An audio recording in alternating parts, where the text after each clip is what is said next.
नमस्कार, मैं रविश कुमार। दोस्तों, क्या वाकई ईरान ने इजराइल के 5 सबसे महत्वपूर्ण शहरों पर कब्जा कर लिया है? और क्या यह वही दौर है जिसका डर पूरी दुनिया को था? और सबसे अहम, अब आगे क्या होगा? तो दोस्तों, आज की रिपोर्ट में इन्हीं सभी के बारे में पूरा डिटेल से बताने वाला हूं। तो दोस्तों, बने रहे वीडियो में शुरू से लेकर अंत तक। और अगर मेरा वीडियो आप सभी को अच्छा लगता है तो चैनल को सब्सक्राइब करके वीडियो को एक लाइक जरूर करें और कमेंट बॉक्स में बताएं कि आप ये वीडियो कहां से देख रहे हैं। तो दोस्तों, साल 2025 के मई महीने में हालात तेजी से बदलने लगे थे और तेल अवीव की सड़कों पर इजरायली सेना की गाड़ियां दौड़ रही थीं और लोगों में अफरा तफरी मची थी। जहां पे ईरानी मिसाइलें रात के अंधेरे को चीरते हुए आ रही थीं, जहां पे पिछले कुछ महीनों से ईरान और इजराइल के बीच तनाव चरम पर था। लेकिन इस बार ईरान ने सिर्फ धमकी नहीं दी बल्कि इजरायली जमीन पर कब्जा करना शुरू कर दिया। जहां पे ईरान ने सबसे पहले निशाना बनाया उत्तरी इजराइल का औद्योगिक शहर हाइफा। दोस्तों, यहां पर तेल रिफाइनरी, बंदरगाह और महत्वपूर्ण सैन्य अड्डे मौजूद हैं। जहां पे रात के करीब 2 बजे ईरानी विशेष बल हाइफा के बाहरी हिस्सों में घुस गए और रॉकेट हमले हुए। ड्रोनों ने बिजली की सप्लाई ठप कर दी और फिर 24 घंटे के भीतर हाइफा का प्रशासनिक नियंत्रण ईरानी फौज ने अपने हाथ में ले लिया। फिर इजरायली सैनिक पीछे हटने लगे और लोग शरणार्थी कैंपों की ओर भागने लगे, जहां पे यह कब्जा पूरी दुनिया के लिए चौंकाने वाला था। फिर हाइफा में सफलता के बाद ईरानी सेना ने दक्षिणी रेगिस्तानी इलाके बेरशेबा की ओर रुख किया, जहां पे से इजराइल का नेगेव क्षेत्र नियंत्रित होता है। जहां पे बेरशेबा में इजराइल की वायुसेना का बेस भी था, इसीलिए ईरान ने मिसाइलों से रनवे तबाह कर दी। फिर रात भर जारी हमलों के बाद बेरशेबा पर ईरान का झंडा लहराने लगा। फिर इजराइल के प्रधानमंत्री ने कहा, यह इजराइल के इतिहास का सबसे काला दिन है। फिर अशदूद इजराइल का सबसे बड़ा बंदरगाह है। यहां से देश की अर्थव्यवस्था का बड़ा हिस्सा चलता है। जहां पे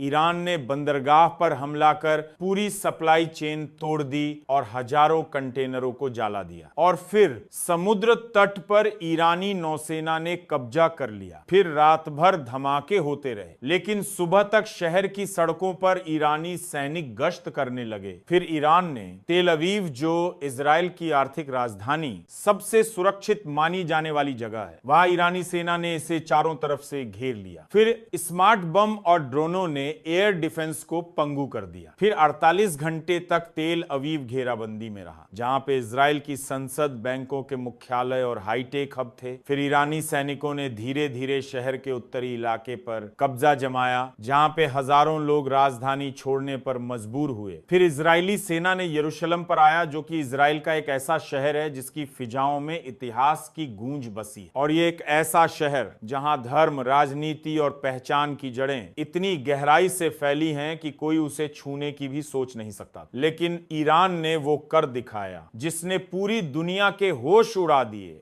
जहां पे यरूशलेम की दीवारें, जो सदियों तक संघर्ष झेलती आईं, आज आखिरकार इस बार ढह ही गई। जहां पे सभी को लग रहा था कि ईरान तेल अवीव पर ही रुक जाएगा। लेकिन 3 जून की रात करीब 1 बजे इजरायली इंटेलिजेंस को सूचना मिली को यरूशलेम की पश्चिमी सीमा पर सैकड़ों ईरानी विशेष बल घुस चुके हैं। जहां पे पहले तो किसी ने यकीन नहीं किया। लोगों को लगा यह कोई मनोवैज्ञानिक दबाव बनाने की कोशिश है। लेकिन जैसे ही सड़कों पर विस्फोटों की आवाजें गूंजी, ये अफवाह नहीं, कड़वी सच्चाई बन गई। जहां पे साइबर हमले से अंधा हो गया सिस्टम और यरूशलेम के आसपास एयर डिफेंस सिस्टम और कैमरों का एक जाल बिछा था, जहां पे ईरान ने इससे पहले ड्रोन और साइबर हमले शुरू कर दी। फिर कई कमांड सेंटर में अलार्म बजाते रहे, लेकिन डेटा फीड बंद हो चुकी थी। फिर सरकारी अफसरों की नींद टूटी तो उन्हें एहसास हुआ किलेबंद यरूशलेम अब खुली किताब बन चुका है। जहां पे रात के 2 बजे तक ईरानी सेना ने माउंट ऑफ ऑलिव्स और डेमास्कस गेट के आसपास किलेबंदी कर दी और यहां से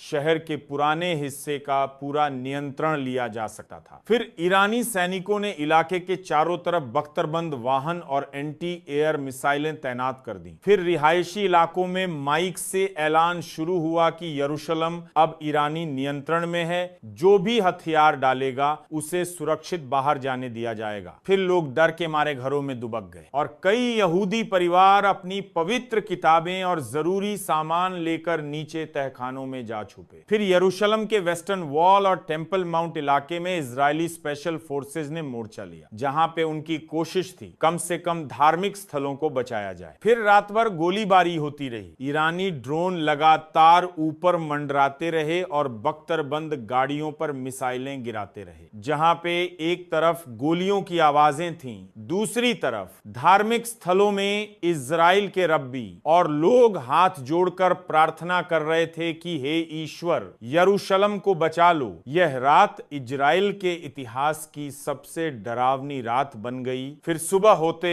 होते ईरानी बल ने यरूशलेम के मुख्य सरकारी इलाकों की घेराबंदी पूरी कर ली। फिर प्रधानमंत्री कार्यालय के बाहर एक भारी टैंक तैनात कर दिया गया और संसद की इमारत के गेट पर ईरानी ध्वज फहराने की तस्वीरें दुनिया भर के न्यूज चैनलों पर चलने लगी, जहां पे ये तस्वीरें इजराइल के मनोबल को तोड़ने के लिए काफी थीं। और फिर यरूशलेम की सड़कों पर तबाही के निशान थे, जहां पे बिजली के खंभे उखड़े पड़े थे, दुकानें लूट ली गईं, एम्बुलेंस रास्ता खोज रही थी और लोग अपने बच्चों को सीने से चिपकाए शरण लेने की कोशिश कर रहे थे। फिर रात भर अस्पतालों में घायल सैनिकों और नागरिकों का तांता लग गया, जहां पे खूह से लथपथ लोग पूछ रहे थे हमारा कसूर क्या था। फिर सुबह 9 बजे इजरायली सेना ने आखिरी बार पलटवार की कोशिश की, जहां पे हेलीकॉप्टरों से मिसाइल दागे गए, लेकिन ईरानी एयर डिफेंस इतना मजबूत था कि कुछ हासिल नहीं हुआ। फिर दोपहर तक इजरायली सेना को आदेश मिला, जान बचाओ, यरूशलेम को अस्थायी रूप से खाली करो। फिर यह आदेश इजराइल के लिए किसी हार के ऐलान से कम नहीं था। जहां पे दोपहर 1 बजे यरूशलेम की प्राचीन दीवारों पर ईरानी सैनिकों ने अपना हरा सफेद झंडा फहरा दिया, जहां पे यह पल इतिहास में हमेशा के लिए दर्ज हो गया। फिर वॉशिंगटन, लंदन, पेरिस, हर जगह लोग टीवी पर यरूशलेम की तस्वीरें देख रहे थे। फिर संयुक्त राष्ट्र ने आपातकालीन बैठक बुलाई, लेकिन तब तक यरूशलेम पर कब्जा पूरा हो चुका था, जहां पे यरूशलेम जिसने सदियों के युद्ध देखे फिर भी झुका नहीं, लेकिन आखिरकार 2025 में ईरान के सामने झुक गया, जहां पे यह घटना इतिहास में दर्ज हो चुकी है, जो कभी कोई सोच भी नहीं सकता था कि इजराइल इतना कमजोर पड़ जाएगा। लेकिन यह साबित हो गया, जहां पे युद्ध में घमंड, जल्दबाजी और गलत आंकलन कभी भी किसी देश को डूबा सकता है। तो दोस्तों, ये थी आज की विशेष रिपोर्ट, जहां पे ईरान ने कब्जा किया इजराइल के 5 बड़े शहरों पर। तो दोस्तों, अगर आपको यह वीडियो जानकारीपूर्ण लगी हो तो लाइक और शेयर जरूर करें और कमेंट में लिखें, क्या इजराइल इन शहरों को वापस ले पाएगा या यह हमेशा के लिए इतिहास बन जाएगा।